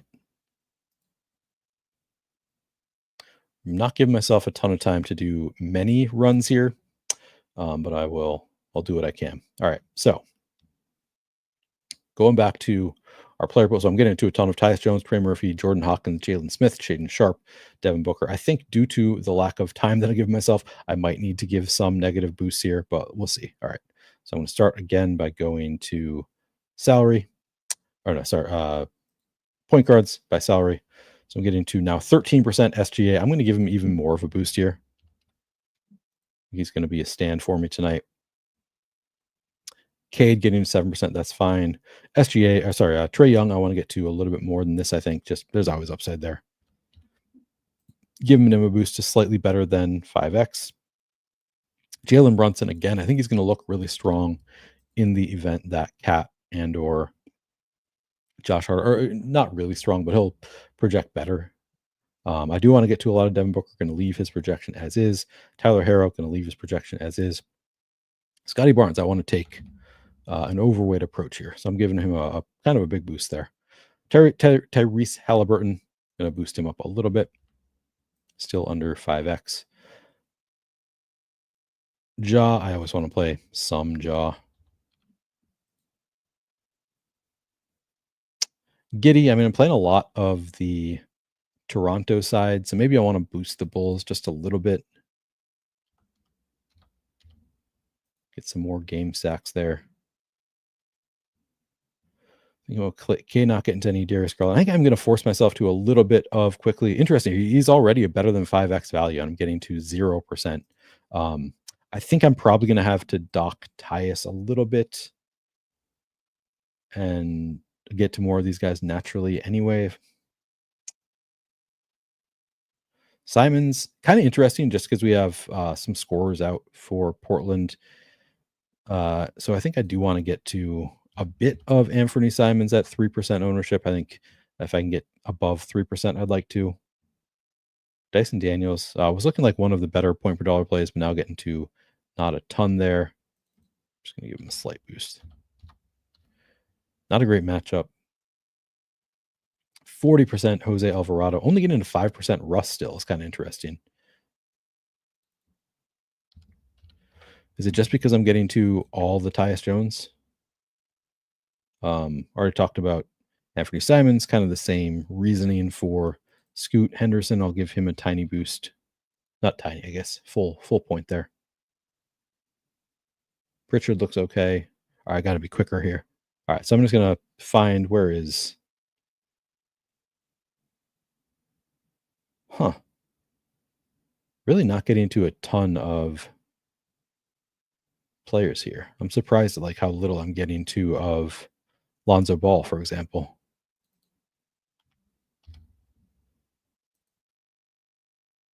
Maybe he looked better in the other projections. So I'm getting to 98% Tyus Jones. I am going to dock him. So let's say I'm going to use James's. He said like 25 or 26 because I'm still going to get a good amount if I give his projection 25. But that is a big bump down for Tyus. All right, I'm going to go just quickly through the other positions.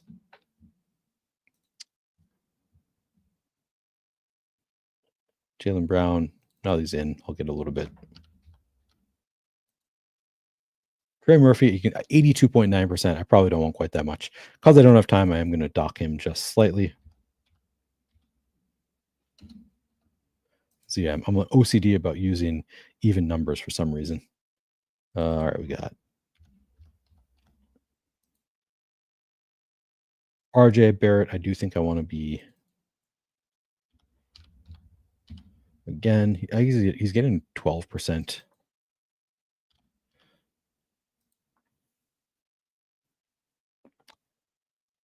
Desmond Bain. Don't remember what the update was there. He's a type player like I want to have a little bit, I think.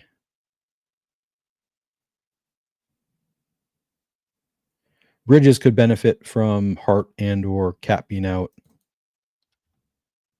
Tiny boost. Getting to 0 Christian Brown. We know the upside he has.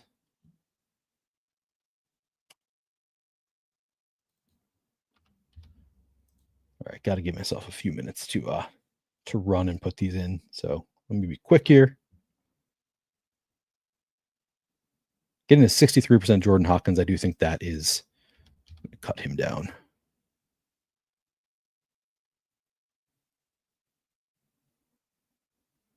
All right.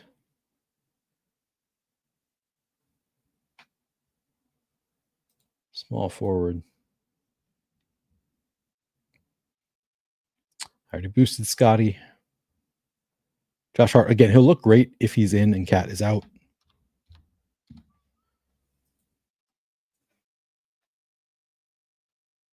All right. I gave RJ a little boost. Shaden Sharp, 48%. He looks really good. Maybe I'll bump him down just slightly. Bump up Osser. O'Neal, somebody I might have interest in if he ends up starting, but assuming he won't. Can always late swap in because I'm playing a lot of other Suns.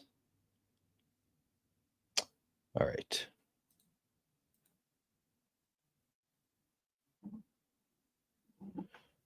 Power forward. I think I just have to run this at this point. Shit, I'm going to boost a little bit.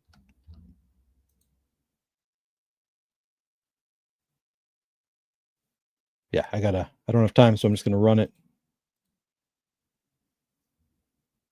Okay.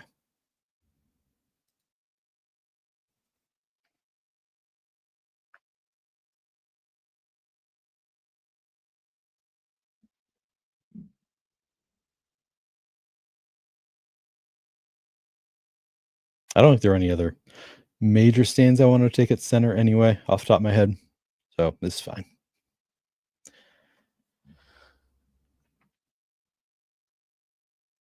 The Opto is slower than usual today. Maybe too many people using it. I don't know.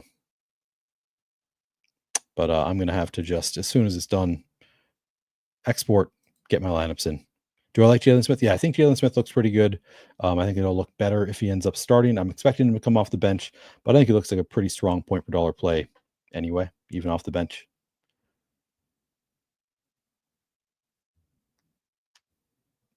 All right, come on.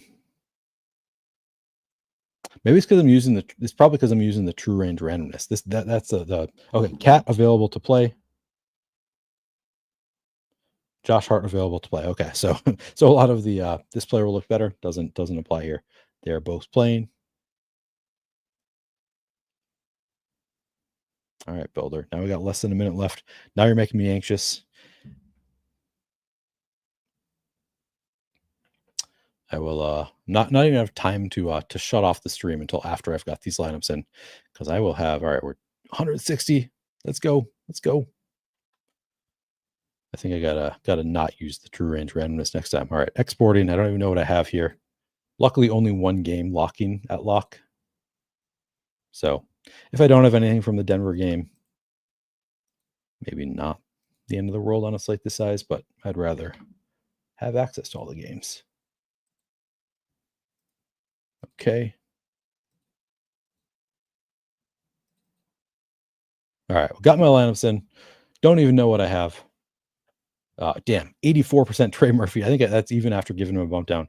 75%. These games don't lock right away, because I don't want 75% Jalen Smith, to be clear.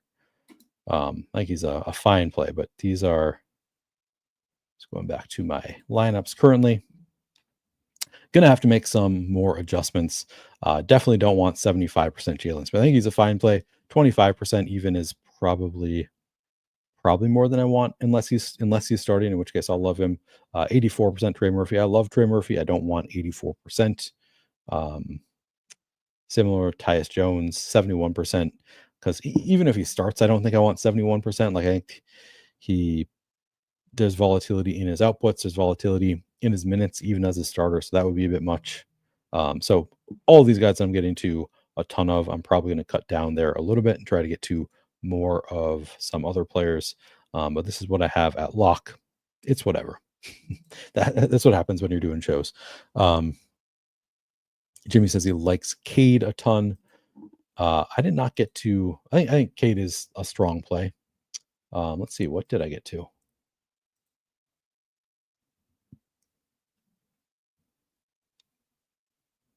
By salary. Oh, on center only. Okay. I'm only at 4%, so I like him better than that. James liked him better than SGA. Yes, I do want to take a stand on SGA, but I think I probably still want to boost Cade a little bit. Yeah, but the big thing is, if we just sort by my exposure, I got to cut back on some of these guys that I'm getting at the top, and I'll get to some more of everybody else. But there's only one game at lock, so didn't have a ton of pressure on me there. I think that's it. I'll check if there's any other news before I get out of here. I don't think so. Mitchell Robinson will make a season debut.